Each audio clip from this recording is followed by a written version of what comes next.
غیر طبی عوامل بھی کہتے ہیں۔ طبی عوامل میں نمبر 1 طبی خد و خال۔ طبی خد و خال سے مراد کسی علاقے کی زمین کی ظاہری شکل و صورت ہے جو اللہ تعالیٰ نے دی ہے۔ میدانی علاقے ہیں، وہاں پر صنعتیں زیادہ کامیاب ہو سکتی ہیں اور وہ صنعتوں کے لیے بہت ہی موزوں ہوتے ہیں، جبکہ ریگستانی علاقے یا پہاڑی علاقے صنعتی ترقی کے لیے اچھے نہیں ہوتے، کیونکہ وہاں پر زمین ہموار نہیں ہوتی اور آمد و رفت کے بھی مسائل ہوتے ہیں۔ اس لیے جہاں پہ زمین میدانی ہوگی، اچھی زمین ہوگی، وہاں پر صنعت ترقی کرے گی۔ نمبر 2 مناسب آب و ہوا۔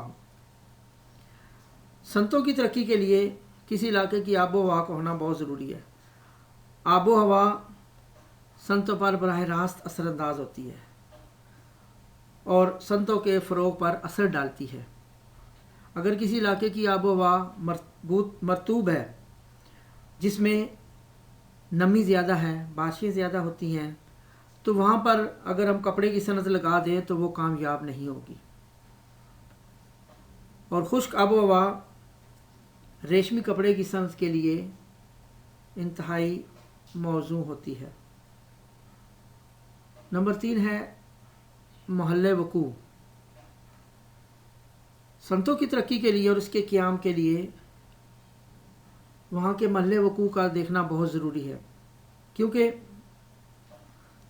اگر صنعت بڑی بڑی شاہراہوں کے نزدیک، ساحل سمندر اور بندرگاہوں کے نزدیک اور منڈیوں کے نزدیک بنائی جائے تو وہاں سے فوراً ان کا سامان جو ہے منڈیوں میں فروخت ہوگا، جدید سڑکوں کے ذریعے، سمندر کے ذریعے دوسرے مالوں کو بھیجا جا سکے گا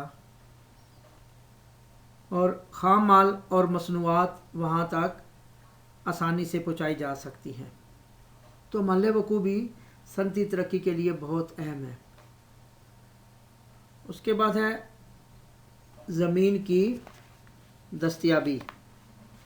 سستی اور وسیع زمین کی دستیابی صنعتی عمل کے آغاز کے لیے بنیادی ضرورت ہے، کیونکہ فولاد سازی، پارچہ بافی، ہوائی جہاز یا بحری جہاز تیار کرنے کے لیے وسیع رقبہ درکار ہوتا ہے، لہذا سستی اور وسیع زمینیں جو ہیں صنعتوں کے فروغ کے لیے بہت ضروری ہیں۔ نمبر نیکسٹ ہے خام مال کی دستیابی۔ اشیاء کی تیاری کے لیے خام مال بہت اہم ہے۔ جن علاقوں میں خام مال سستا اور وافر مقدار میں ہوتا ہے وہاں صنعتیں بہت ترقی کرتی ہیں۔ مثلا سوتی کپڑے بنانے کے لیے اور دھاگا بنانے کے لیے روئی جو ہے وہ دستیاب ہونی چاہیے، اور ایسے علاقے جہاں پر کپاس زیادہ اگائی جاتی ہے وہاں پر یہ صنعت کامیاب ہوگی۔ اور لوہے کی صنعت کے لیے خام لوہا جہاں سے نکلتا ہے وہاں اس علاقے میں یہ صنعت کامیاب ہوگی۔ اس لیے کسی چیز کی صنعت ایسی جگہ قائم کی جائے جہاں پر اس کا خام مال آسانی سے دستیاب ہو۔ نمبر نیکسٹ ہے پانی کی دستیابی۔ بہت سی صنعتوں کے لیے، جن میں کپڑے کی صنعت ہے، اونی کپڑے، سوتی کپڑے، کاغذ کی صنعت ہے یا فولاد سازی کی صنعت ہے، تو ان کے لیے پانی بہت زیادہ چاہیے ہوتا ہے۔ اس لیے ایسے علاقے جہاں وافر مقدار پانی ہو وہاں پر یہ صنعتیں بہت کامیاب ہوتی ہیں، اور اگر پانی دستیاب نہ ہو تو بہت سی صنعتیں جو ہے وہ نہیں چل سکتی۔ نمبر لاسٹ ہے اس کا توانائی کے وسائل۔ توانائی جو ہے اس دور میں بہت ضروری ہے، اور اشیاء کی تیاری کے لیے توانائی بہت اہمیت رکھتی ہے،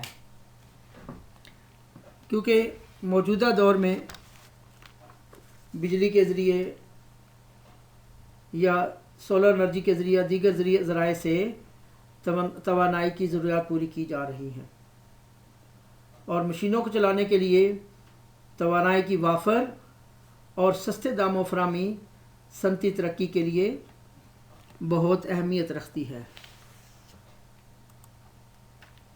نمبر نیکسٹ ہے غیر طبی عوامل، جس میں نمبر 1 ہے معاشی عوامل۔ معاشی عوامل میں جو انسان اپنے وسائل سے بناتا ہے، سب سے اہم چیز ہے سرمایہ اور تنظیم۔ زمین کی خریداری، مشینری، خام مال، توانائی کا حصول، ذرائع نقل و حمل اور ملازمین کی تنخواہیں وغیرہ دینے کے لیے سرمایہ جو ہے بہت ضروری ہے، اور سرمایہ کے بغیر کام نہیں چلتے۔ اور اس کے ساتھ ساتھ ایک اچھا ناظم جو ہے وہ صنعتوں کی ترقی کے لیے بہت ضروری ہے۔ اگر اس کا آجر یا ناظم اچھا ہوگا، صلاحیتوں کا مالک ہوگا، ہنرمند ہوگا، تجربہ کار ہوگا، تو وہ اپنے سرمایہ کو اچھے طریقے سے استعمال کرے گا، اپنی تنظیم کو اچھے طریقے سے چلائے گا، جس سے صنعتیں جو ہے بہت زیادہ ترقی کریں گی۔ نمبر 2 ہے جدید مشینری۔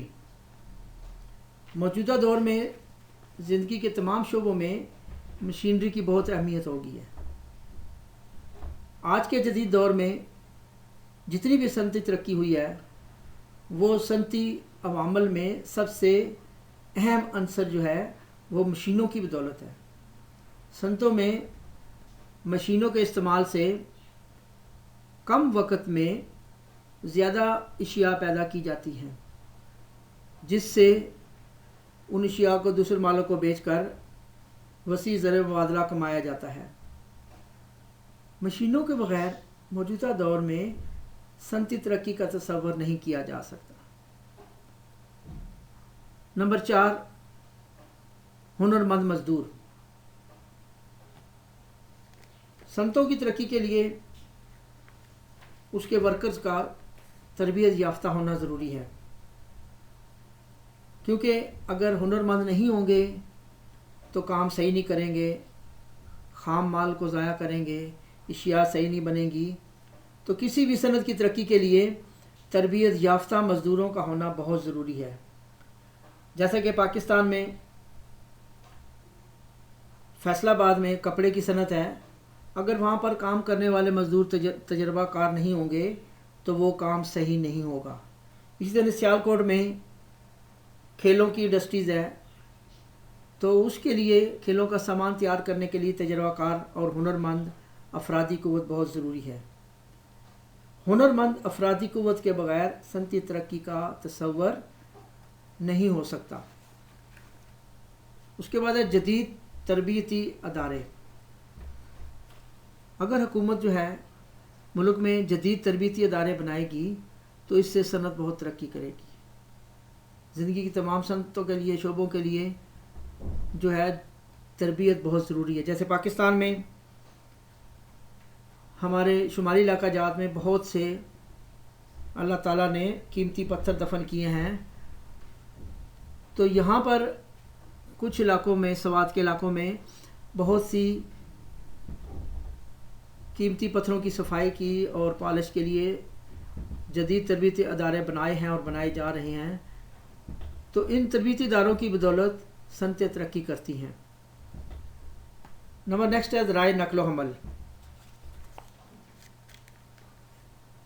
خام مال کی دستیابی، مصنوعات کو بھیجنا، افرادی قوت کا کارخانوں تک آنا جانا، یہ تمام جدید ذرائع نقل و حمل کی بدولت ممکن ہے۔ اگر اس علاقے میں سڑکیں اچھی ہوں گی، ریلوے کی سہولت ہوگی، ہوائی اور بحری جہازوں کی سہولت ہوگی، تو اس علاقے میں صنعت ترقی کرے گی، کیونکہ ذرائع مواصلات کا جدید اور بر وقت دستیاب ہونا بہت ضروری ہے، تاکہ دور دراز کے علاقوں سے لوگ آسانی سے مال خریدنے کے لیے آ سکیں اور یہاں سے مال آسانی سے ان کے